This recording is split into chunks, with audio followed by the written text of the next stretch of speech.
Hello friends, how are you all? Myself Dr. Veena Sakardande here with new topic today from nursing education. Today we are going to start with the part 4 from the shock, that is shock and nursing management. Previous 3 classes, that is part 1, part 2 and part 3, we have seen about definition of shock, common causes of shock, pathophysiology and common sign and symptom. And in part 3 and 4, we completed types of shock, that is hypovolemic shock, cardiogenic shock, neurogenic shock, anaphylactic shock, septic shock.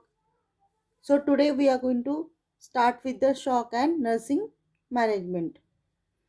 So if you see the nursing management, it is a like crucial way, or it is a very skillful way to manage the patient with shock, any type of shock. First is a assessment of shock. So assessment of patient in emergency situation, mainly basically we have to assess for the vital parameters. Check the level of consciousness of the patient, observe patient for the respiration, depth of respiration, respiratory rate, oxygen saturation, assess for blood pressure, cyanosis, whether patient is having tachycardia, bradycardia, or whether patient is gasping for the breath. So we need to assess patient in emergency. Start with the ECG monitoring. During emergency, basically first we have to give the supine position to the patient, head low position commonly to, so that heart and the brain can get adequate blood circulation. Start with the oxygen therapy, ECG monitoring, and immediately as per protocol or as per advice, start with the emergency medications. Next, we need to identify and formulate the nursing diagnosis as per the patient's priority. So, identify, take the subjective, objective data, take the proper history of the patient, common assessment, and we need to formulate the nursing diagnosis and plan the care for the patient. And according to priority nursing problem, set the expected outcome, plan the care, and then after giving the care, we need to evaluate the care given to the patient. Next, nursing assessment, which is a key aspect of nursing care. Nursing assessment basically it includes like a proper history taking, medical, surgical history, emergency situation history, what is the exact cause, what is the evidence a patient is having, because of that patient is suffering from shock. So nursing assessment is mandatory and it is a requirement for treating the patient. Second, oxygen administration. After assessing the respiratory rate and assessing the related problem with the respiration, chest expansion, breathing pattern, cyanosis, dyspnea, start with the oxygen administration to the patient. Next, continue monitoring of the vital signs. Vital signs, vital signs. Why it is said vital signs? That means it is assessing the function of vital organs, basically function of the heart, function of the lung, basically all five vital organs, which will represent as a sign of vital signs. So continuous monitoring of the pulse rate, blood pressure, respiration, temperature, we need to assess. Next, cardiac monitoring, continuous monitoring of the ECG, patient's blood pressure, heart rate, we need to plan out cardiac monitoring. Next, pain management is important. Pain management, how we are going to manage the pain. Pain management, because if we don't manage the pain, patient may land up into some other complication because of sympathetic response. Pain management is immediately we have to manage with the administration of analgesics. Then administration of IV fluid. When patient is suffering from like hypovolemic shock or any other type of shock, it is a priority that intravenous fluid should be administered as per requirement of the patient. Next is the administration of drug.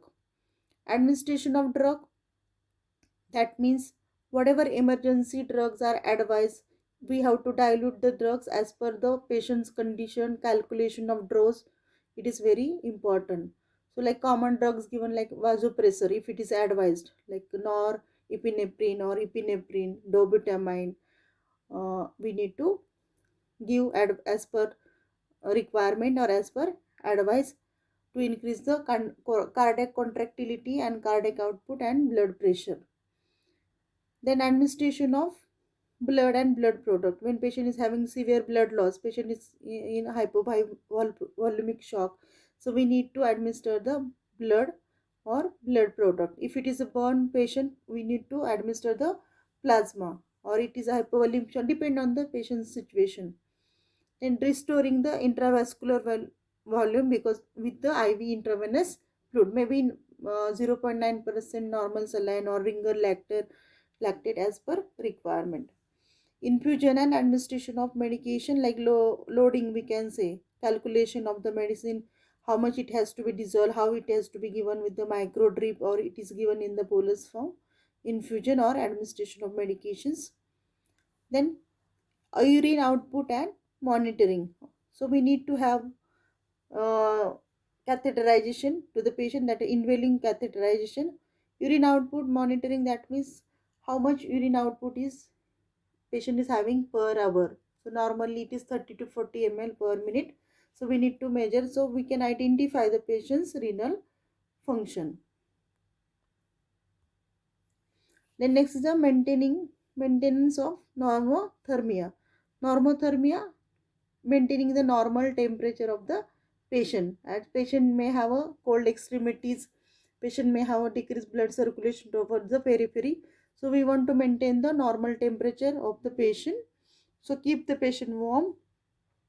Lab investigation as early as possible. Take the blood, send the blood for the investigation like ABG analysis, then other related functions like liver function test, renal function test, complete blood count. Emergency investigation has to be done. Then care of patient on ventilator. When patient has to uh, take on the ventilator, we need to provide the care to the patient when patient is on the ventilator. And nutrition assessment and the care, we need to assess when patient is stable, we need to assess about the nutrition intake output chart, what is the requirement of the patient, plan the diet for the patient, trials to feeding, and accordingly we need to provide the care to the patient. Then elimination, again assessment and care of elimination. Check the peristaltic movement of the patient, bowel bladder functioning of the patient, defecation, elimination, and then care according to that. In that again, maintain the intake output chart, then record of the patient's defecation and elimination related problems, whether patient is having constipation and any other things. Psychological care is very important here. When patient is stable, patient may be very anxious, stress, will be having fear, and patient will be imbalanced emotionally. So we need to counsel the patient, explain the patient disease condition, why it was a required treatment, and how patient can come out from this situation. Recording and reporting is like very important as a legal aspect, or to keep the record of the patient's drug administration or patient situation, vital parameters. Recording and reporting is very important, how emergency management is given to the patient and how it is done. So it has to be recorded and reported.